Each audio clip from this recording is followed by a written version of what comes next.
हिंदी का जो क्षितिज भाग एक है उसका पाठ हमारा 11वां है, 11वां पाठ है।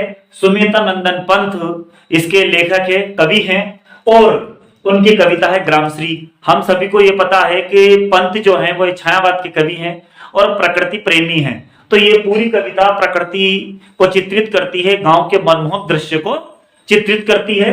वे कुछ राज्यों की पाठ्य पुस्तकों में ये पाठ 13 दिया गया है, लेकिन मध्य प्रदेश बोर्ड में ये पाठ 11 है, इसीलिए मैंने यहाँ पर पाठ 11 लिखा है, इसलिए कंफ्यूज ना हो। आगे देखते हैं सुमेधा नंदन पंत ग्रामश्री कविता। उससे पहले मैं हर बार की तरह बोलना चाहूंगा कि चैनल को सब्सक्राइब करें, बेल आइकन को दबाएंगे तो आपको विषय से संबंधित नई नई वीडियो मिलते रहेगी। साथ में इंस्टाग्राम चैनल पर भी आप वीडियो देख सकते हैं और ललित गुप्ता इंस्टाग्राम आईडी 77 480 34 984 मेरे मोबाइल नंबर है, आप चाहो तो इस पर भी मुझसे कांटेक्ट कर सकते हैं। चलते हैं, कवि ने गांव को हरता जनमन क्यों कहा है? तो कवि ने पृथ्वी पर फैली चारों तरफ हरियाली को देखकर उसकी प्रशंसा करते हुए कहा है कि यह सुंदर दृश्य बहुत ही मनमोहक है, यह सुंदर दृश्य बहुत ही मनमोहक है।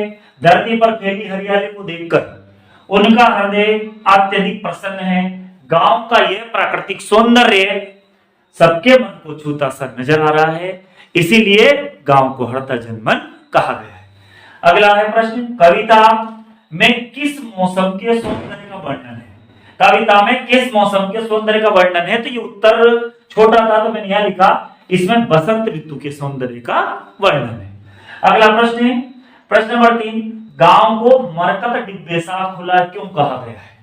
मरकत डिब्बे सा खुला क्यों कहा गया? तो इसका उत्तर देखेंगे, मरकत के खुले डिब्बे से सब कुछ साफ साफ दिखाई देता है। मरकत के हरे रंग की तुलना गांव की हरियाली से की गई है। गांव का वातावरण भी मरकत के खुले डिब्बे के समान हरा भरा तथा खुला खुला सा लगता है, इसलिए गांव को मरकत डिब्बे सा खुला कहा गया है। इसके बाद प्रश्न नंबर 14 है, अरहर और सनई के खेत कवि को कैसे दिखाई देते हैं? तो अरहर और सनई के खेत कवि को सोने की करधनी जो महिलाएं कमर में बांधती है उस करधनी के समान प्रतीत होते हैं। इसके बाद प्रश्न नंबर 6 है, निम्न पंक्तियों में कौन सा अलंकार है? ठीक है, वो हरे हरे हिल हिल है ना तिनकों के तन पर।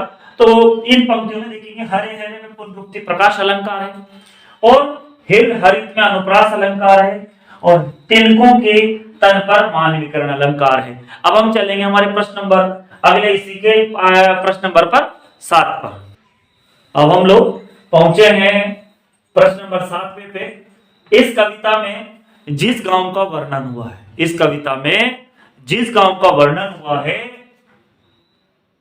ना, या जिस गांव का चित्रण हुआ वह गांव भारत के किस भूभाग पर स्थित है? तो देखते हैं, इस कविता में उत्तरी भारत के गंगा तट पर बसे एक गांव का चित्रण हुआ है और उत्तरी भारत जो है वो खेती प्रधान राज्यों में प्रमुख है।